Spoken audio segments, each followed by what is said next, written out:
नमस्कार dear student friends, आज हम बात करने जा रहे हैं ક્રિટિસિઝમ ઓફ નેચરલિઝમ, યાની કે પ્રકૃતિવાદની ટીકાઓ કઈ કઈ છે એના વિશે આજે વાત કરવા જઈ રહ્યા છે। આના પહેલાં આપણે મર્કાન્ટિલિઝમની જે ટીકાઓ છે, ક્રિટિસિઝમ ઓફ મર્કાન્ટિલિઝમ उसके बारे में बात की, यानी कि એટલે કે વાણિજ્યવાદની ટીકાઓ વિશે વાત કરી છે, બરાબર।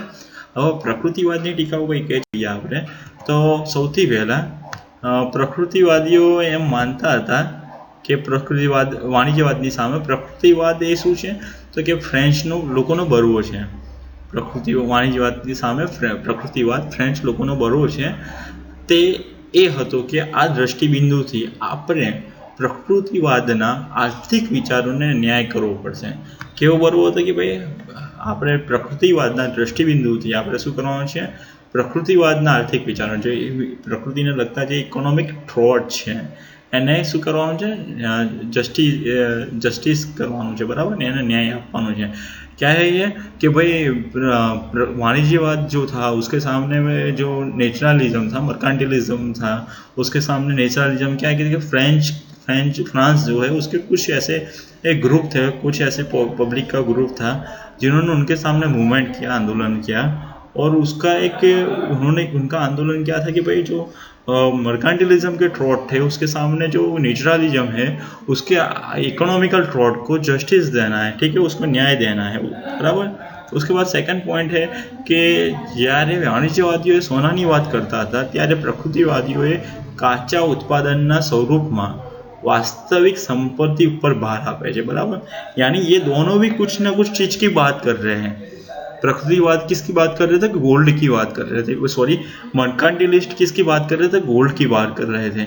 जब ये नेचुरलिस्ट है वो किसकी बात कर रहे हैं, तो ये भी एक वेल्थ की बात कर रहे हैं, वो भी वेल्थ की बात कर रहे हैं, ये भी एक वेल्थ की बात कर रहे हैं। ये कैसी वेल्थ की बात कर रहे हैं, जो नेचर में से निकल के आती है, जो रॉ मटेरियल्स है, वैसी वेल्थ की ही ये भी बात कर रहे हैं, ठीक है। उसके बाद में नेक्स्ट है कि भाई વાણિજ્યવાદીઓએ વેપારને અનુકૂળ સંતુલન સાધવાના હેતુથી નિકાસ મહત્તમ કરવાનો અને આયાતોને ઓછી કરવાનો લક્ષ્ય રાખ્યો છે।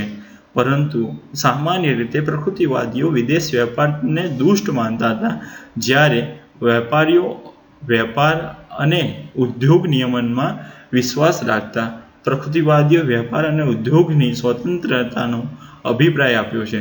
यानी ये क्या है, जो मर्कांटिलिस्ट है वो क्या कर रहे थे कि भाई बिजनेस को अच्छी तरह से बिजनेस करने के लिए एक्सपोर्ट को इम्पोर्टर दे रहे थे, और इम्पोर्ट जो हो रहा था उस पर ध्यान नहीं दे रहे थे, उसको नज़रअंदाज करते थे।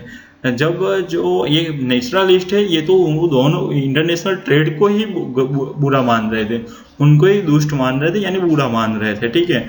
और जो जबकि एक बात है कि जो मर्चेंट जो थे वो क्या कर रहे थे, तो भाई उसको बिजनेस और इंडस्ट्री पे वो अपना विश्वास रखते थे, अपने ध्यान रखते थे, बराबर। और यहाँ पे नेचुरलिस्ट थे, उनकी एक बात ठीक है कि भाई वो वैसे तो नेचुरल की बात कर रहे हैं, लेकिन वो उन्होंने यहाँ पे बिजनेस और इंडस्ट्री की इंडिपेंडेंट के ओपिनियंस दिए हैं। उन्होंने बिजनेस और इंडस्ट्री को इंडिपेंडेंट करने के ओपिनियंस दिए हैं, यानी एक तरफ वो नेचर की बात कर रहे हैं और एक तरफ वो बिजनेस और इंडस्ट्री की बात कर रहे हैं, ठीक है। उसके बाद का एक पॉइंट है कि भाई विविध योग्यताओं होवा छतां मात्र खेतीने उत्पादक व्यवसाय तरीके गणवामां प्रकृतिवादीओ खोटा हता। वाणिज्य અને ઉદ્યોગ સમાન મહત્વપૂર્ણ અને ઉત્પાદક છે। ફ્રિજ્યુકેટર્સનું નિર્માણ અંગેનો ખોટો વિચાર હતો। તેઓ ઉત્પાદકને અનુત્પાદક માનતા હતા, જો કે તે ઉપયોગિતા બતાવે છે। આગળ ફ્રિજ્યુકેટર્સ મુખ્યત્વે ઉત્પાદક અને અનુત્પાદક ના તેમના મંજૂરના ખોટા વર્ગીકરણ માટે, તેમની મંજૂરી જે હતી એના ખોટા વર્ગીકરણ માટે જવાબદાર હતા। यहाँ पे हमने देखा था कि जो फ्रिजोकेटर्स जो है, जो प्रकृतिवादियों जी था, उन्होंने क्या किया था कि भाई जो इकोनॉमिक क्लास है उसको दो टाइप में डिवाइड किया था। एक है प्रोडक्टिव है, एक है नॉन प्रोडक्टिव। वो ओनली फॉर एग्रीकल्चर को ही प्रोडक्टिव मानते, तो किसान है उसको ही प्रोडक्टिव क्लास मानते थे, जबकि जो बिजनेसमैन है या तो फिर कॉमर्स और इंडस्ट्रीज को से जुड़े हुए उनको प्रोडक्टिव नहीं मानते थे।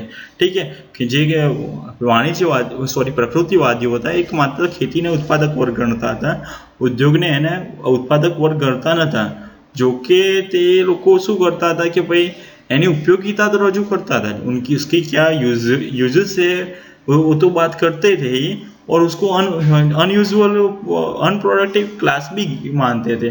ये भी एक गलत बात थी उनकी। ठीक है, उसके बाद क्या है कि शारीरिक સિદ્ધાંતમાં સૌથી મોટી ખામી એ મૂલ્યના સંદર્ભની ગેરહાજરી છે। પ્રકૃતિવાદીઓએ વેપાર અને ઉદ્યોગની સંપૂર્ણ સ્વતંત્રતા સૂચવી, પરંતુ વેપારની સંપૂર્ણ સ્વતંત્રતા સલાહભર્યું નથી। પ્રકૃતિવાદીઓનો ઉદ્દેશ કૃષિનો વિકાસ કરવાનો હતો। તેઓ જમીનને સંપત્તિનો એકમાત્ર સ્ત્રોત मानता था। ये सबसे बड़ी उनकी क्रिटिसिज्म है कि भाई वो क्या है कि जो रिसोर्सेज है उसमें वो लैंड है उसको भी एक रिसोर्सेज ही मानते थे। वो एग्रीकल्चर को डेवलप करने की बात तो करते थे, लेकिन जो हमारी ज़मीन है वो लैंड है उसको एक रिसोर्सेज मांगते थे। और दूसरा जो हमारा फिजिकल थियरी है, फिजिकल मूवमेंट की जो थियरी है उसकी इतनी वैल्यू नहीं दे रहे थे। ठीक है, और वो दूसरी तरफ इंडस्ट्री और जो बिजनेस है उसको इंडिपेंडेंट करने की भी बात कर रहे थे। ठीक है, ये सब उसकी क्रिटिसिज्म है। और लास्ट में जो मकान के जो मालिक है उसको टैक्स बढ़ने की बात करते थे, और जो किसान कृषि से जो वर्ग है उनके हित के विरुद्ध में भी बात कर रहे थे। और शारीरिक जो है इंसान का शरीर है उसको भी वीक हो जाए ऐसे मुद्दों की बात कर रहे थे।